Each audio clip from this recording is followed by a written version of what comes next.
पुढच्या बातम्यांकडे वळूया। 2024च्या लोकसभा निकालाने सत्ताधाऱ्यांच्या बाजूने कौल दिला असला तरी विरोधकांच्या दृष्टीनेही ही निवडणूक महत्त्वाची ठरली, कारण या निवडणुकीमध्ये भाजपच्या जागा कमी होतानाच काँग्रेसच्या जागांमध्ये मोठी वाढ झाली। त्यामुळे 99 जागांवर पोहोचलेल्या काँग्रेसकडे लोकसभेचे विरोधी पक्षनेतेपद जाणार आहे।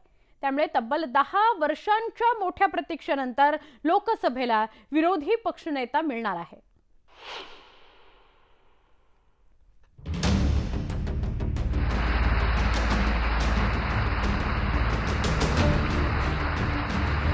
भाजपनं एनडीएतील घटक पक्षांच्या मदतीने सत्तेला गवसणी घातली असली तरी मोदींचा एक हाती सत्तेचा रथ रोखण्यात अखेर इंडिया आघाडीला यश आलंय। यात महत्त्वाची भूमिका निभावणाऱ्या राहुल गांधींनाही आता लोकसभेत महत्त्वाची जबाबदारी मिळण्याची शक्यता आहे।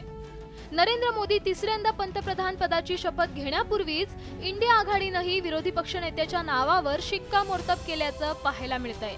राहुल गांधी हे मोदींच्या डोळ्यात डोळे घालून बोलू शकतात, अशा शब्दात काँग्रेस कार्यकारिणीच्या बैठकीत राहुल गांधींना विरोधी पक्षनेते पद देण्याची मागणी करण्यात आली आहे। Congress Working Committee unanimously passed the resolution requesting Rahul Gandhi ji to accept the position of leader of opposition in the Lok Sabha. 10 वर्षांच्या प्रतीक्षेनंतर काँग्रेसच्या आणि राहुल गांधींच्याही वाट्याला कुठलंच मोठं पद आलं नव्हतं, कारण दोन्ही निवडणुकांमध्ये काँग्रेस पक्षाला मोठ्या पराभवाचा सामना करावा लागला होता। 2014 मध्ये काँग्रेसला अवघ्या 44 जागा मिळाल्या होत्या, तर 2019 मध्येही काँग्रेस फक्त 52 जागांपर्यंतच मजल मारू शकली होती।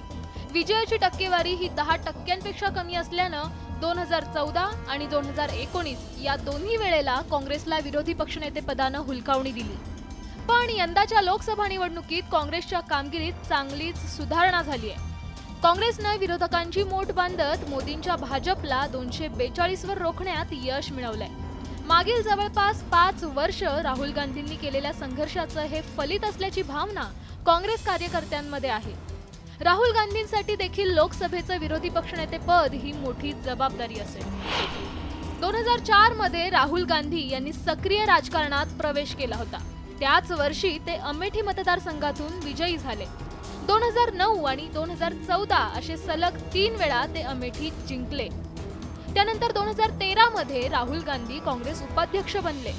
2017 मध्ये राहुल गांधी काँग्रेसचे पक्षाध्यक्ष बनले होते, पण 2019च्या खराब कामगिरीनंतर त्यांनी अध्यक्षपद सोडलं।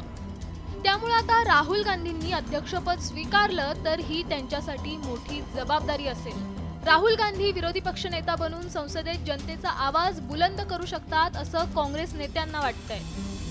सगळ्यांचा आग्रह राहील की राहुलजींनीच आता लोकसभेचं नेतृत्व त्यांनी स्वीकारावं, ही आमची भूमिका राहणार आहे।